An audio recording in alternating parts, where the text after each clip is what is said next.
வாழ்க வளமுடன். ஓம் நமச்சிவாய. அனைத்து தமிழ் உள்ளங்களுக்கும் வணக்கம்.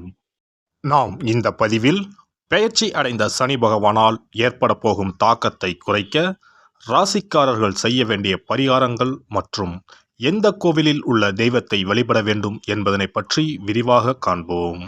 உங்கள் வாழ்வில் வளமும் நலமும் செல்வ செழிப்பும் பெற்று வாழ்வில் உயரிய நிலையை அடைய எல்லாம் வல்ல இறைவனை வேண்டி விரும்பி கேட்டுக்கொள்கிறேன். நீதி பகவானாக பார்க்கப்படும் சனி பகவானின் ஆதிக்கம்தான் நம் வாழ்க்கையின் சகலத்துக்கும் காரணம்.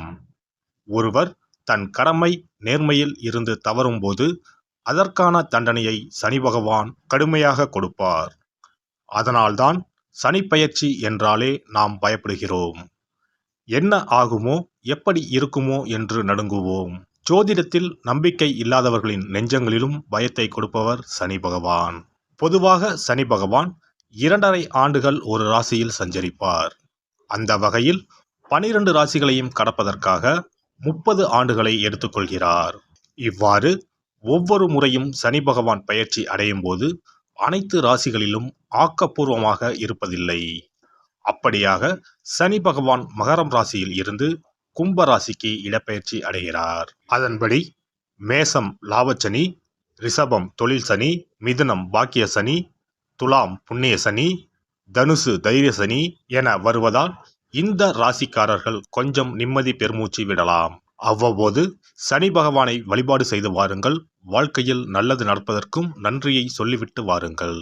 அதுவே கடகம் ராசிக்காரர்களுக்கு அஷ்டம சனியும், சிம்ம ராசிக்காரர்களுக்கு கண்டச்சனியும், கும்பம் மகரம் மீனம் உள்ளிட்ட ராசிக்காரர்களுக்கு 7.5 சனியும் உள்ளது.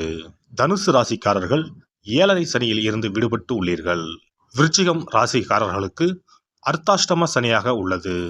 எனவே இவர்கள் தங்கள் வாழ்க்கையில் எடுத்து வைக்கும் ஒவ்வொரு அடியையும் மிகுந்த எச்சரிக்கையுடன் எடுத்து வைக்க வேண்டும். மேலும் கும்பராசியில் சஞ்சரிக்கும் சனி பெயர்ச்சியின் தாக்கம் அனைத்து ராசிகளிலும் காணப்படும். சனி பகவானின் தாக்கத்தில் இருந்து தப்பிக்க பரிகாரம் ஒன்றே வழி. அதன்படி சனி பெயர்ச்சியால் பாதிக்கப்படும் ராசிக்காரர்கள் செய்ய வேண்டிய பரிகாரங்கள் மற்றும் எந்த கோவிலில் உள்ள சனி பகவானை வணங்க வேண்டும் என்று பார்க்கலாம்.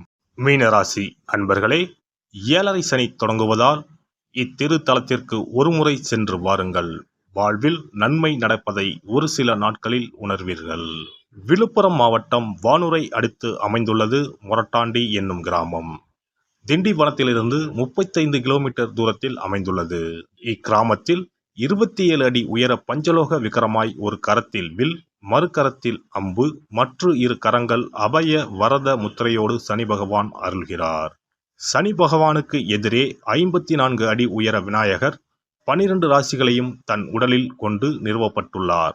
இந்த அமைப்பு சனி பகவானின் உக்கிரத்தை தணிக்கும் வகையில் உள்ளது.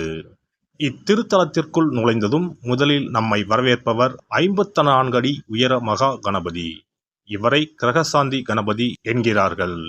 இவரது முதுகில் நாளை வா என்ற வாசகம் எழுதப்பட்டிருப்பதை காணலாம்.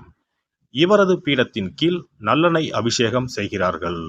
60 வருடங்களை குறிக்கும் மரங்கள், 27 நட்சத்திர மரங்கள், 12 ராசிகளுக்கான மரங்கள், நவ கிரகங்களுக்கான மரங்கள் என்று 108 மரங்கள் இத்தலத்தினை சுற்றி அழகுடன் காட்சி தருகின்றன.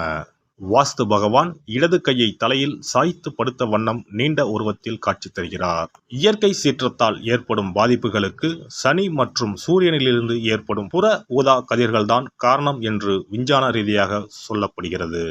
இந்த புற ஊதா கதிர்கள் சனீஸ்வரனின் அம்சம் என்று ஜோதிட ரீதியாக கூறப்படுகின்றது.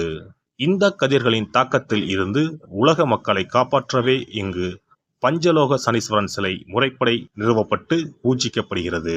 இத்தலத்திற்கு ஒரு முறை வந்து இங்குள்ள தெய்வங்களை தரிசிக்க வாழ்வில் வசந்தம் வீசும், சனியின் தாக்கம் குறையும், வாஸ்து தோஷம் திருமண தடைகள் விலகும், குடும்பத்தில் ஒற்றுமை மகிழ்ச்சி பொங்கும். புதுவையில் இருந்து திண்டிவனம் செல்லும் பேருந்தில் பயணித்தால் 15 நிமிடத்தில் விழுப்புரம் மாவட்டம் வானூர் வட்டம் மொரட்டாண்டி என்னும் ஊரில் உள்ள இத்தலத்திற்கு செல்லலாம்.